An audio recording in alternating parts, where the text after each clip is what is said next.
हर साल 26 जनवरी को हम सब वो भाषण सुनते हैं, है ना? पर क्या कभी ये सोचा है कि उन शब्दों के पीछे दरअसल एक बहुत ही सोचा समझा एक पावरफुल स्ट्रक्चर होता है, एक तरह का फॉर्मूला? तो चलिए आज भारत के गणतंत्र दिवस के भाषणों के इसी छिपे हुए ब्लूप्रिंट को डिकोड करने की कोशिश करते हैं। तो सवाल यही है कि गणतंत्र दिवस के इन भाषणों का असली मतलब है क्या? क्या ये सिर्फ एक कह सकते हैं सालाना रस्म है, या फिर इसके पीछे कोई गहरा मकसद है? असल में इन भाषणों का एक बहुत ही साफ और सोचा समझा पैटर्न होता है, और आज हम सब मिलकर उसी को समझने वाले हैं। और देखिए, इस पूरे पैटर्न को समझने के लिए हमें थोड़ा पीछे जाना होगा, इतिहास में, है ना? किसी भी बड़ी कहानी को समझने के लिए उसकी जड़ों तक पहुंचना तो जरूरी होता ही है। तो चलिए सबसे पहले इसकी नींव पर ही नजर डालते हैं। सोचिए, कोई भी बड़ी शानदार इमारत, वो हमेशा एक ठोस नींव पर ही तो टिकी होती है। सही कहा ना? गणतंत्र दिवस का भाषण भी समझिए बिल्कुल कुछ ऐसा ही है।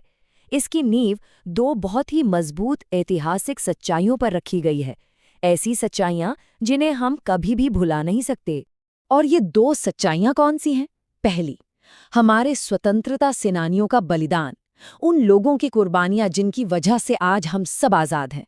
और दूसरी, हमारे संविधान की महानता, वो किताब जो हमारे देश को रास्ता दिखाती है। देखिए, ये सिर्फ भाषण के 2 पॉइंट्स नहीं हैं, ये तो उसकी आत्मा है, वो धागा है जो हम सबको हमारी जड़ों से जोड़कर रखता है। तो ठीक है, ये तो हो गई नींव की बात। अब उस नींव पर जो पूरी इमारत खड़ी है, उसे संभालने वाले खंभों को भी तो देखना होगा, है ना? चलिए अब बात करते हैं उन पिलर्स की, उन सिद्धांतों की जो आज हमारे गणतंत्र को मजबूती से थामे हुए हैं। और एक बात साफ है, ये सिर्फ किताबी बातें नहीं हैं। नहीं, ये वो असली जीते जागते पिलर्स हैं जिन पर हमारा गणतंत्र हर एक दिन खड़ा होता है। हर भाषण का एक काम ये भी होता है कि वो इन उसूलों पर जमी धूल को हटाए, इन्हें फिर से चमकाए और हम सबको याद दिलाए कि एक देश के तौर पर हम किन मूल्यों के लिए खड़े हैं। तो ये 3 सबसे मजबूत स्तंभ कौन से हैं? पहला है समानता, मतलब कानून की नज़र में हर नागरिक एक बराबर है। दूसरा है स्वतंत्रता, यानी सोचने की, बोलने की, अपने तरीके से जीने की आज़ादी।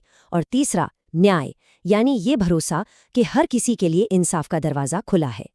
ये वो 3 मूल्य हैं जिनसे कोई भी समझौता नहीं किया जा सकता। लेकिन रुकिए, एक चौथा और शायद सबसे अनोखा स्तंभ भी है। एक ऐसा पिलर जो इन तीनों को एक साथ गोंद की तरह जोड़कर रखता है, और वो है विविधता में एकता, यूनिटी इन डाइवर्सिटी। सोचिए, ये आइडिया ही कितना कमाल का है। ये कहता है कि हमारी जो अलग अलग भाषाएं हैं, हमारे जो अलग अलग त्योहार हैं, हमारा अलग अलग खान-पान है, ये सब हमारी कमजोरी नहीं, बल्कि ये हमारी सबसे बड़ी सुपर पावर है। तो चलिए, हमने अतीत की नींव देख ली और वर्तमान के स्तंभों को भी समझ लिया। लेकिन कहानी यहीं खत्म नहीं होती, बल्कि अब आता है भाषण का सबसे अहम हिस्सा, वो हिस्सा जो हमें भविष्य की तरफ देखने को कहता है। ये हर नागरिक के लिए एक तरह का एक्शन प्लान है, एक संकल्प। और शायद सबसे जरूरी बात समझने वाली यही है, ये भाषण सिर्फ इतिहास को याद करने या दोहराने के लिए नहीं होता। ये असल में राष्ट्र निर्माण यानी नेशन बिल्डिंग के लिए एक पुकार है, एक एक्टिव कॉल है, एक रिमाइंडर कि देश बनाना सिर्फ सरकार का काम नहीं है, ये हम सब की, हर एक नागरिक की सामूहिक जिम्मेदारी है। तो फिर ये नागरिक का संकल्प है क्या चीज़? बहुत आसान शब्दों में अगर कहें तो इसका मतलब है उन सभी मूल्यों को अपनी रोजमर्रा की जिंदगी में जीना जिनकी बात हमने अभी की। समानता, स्वतंत्रता, न्याय, और साथ ही देश की तरक्की में अपना जो भी छोटा बड़ा योगदान हो सकता है वो देना। ये एक तरह का पर्सनल कमिटमेंट है जो हर नागरिक अपने देश से करता है। और ये एक लाइन मुझे लगता है इस पूरी सोच को बहुत ही खूबसूरती से समेट देती है। इतिहास से प्रेरणा, भविष्य के लिए एक संकल्प। कितना गहरा मतलब है इसका। मतलब अपने शानदार अतीत से सीखो, उससे हिम्मत हासिल करो, और फिर उस हिम्मत को एक बेहतर कल बनाने के वादे में, एक एक्शन में बदल दो। और आखिर में ये पूरी बातचीत हम सबके लिए एक बहुत बड़ा सवाल छोड़ जाती है। ये जो संकल्प है, ये जो वादा है, क्या ये सिर्फ एक दिन के लिए है, सिर्फ 26 जनवरी की परेड और झांकियों तक? या फिर ये हर रोज जीने वाली एक जिम्मेदारी है? देश के इतने बड़े सपने में हम में से हर एक का रोल आखिर है क्या?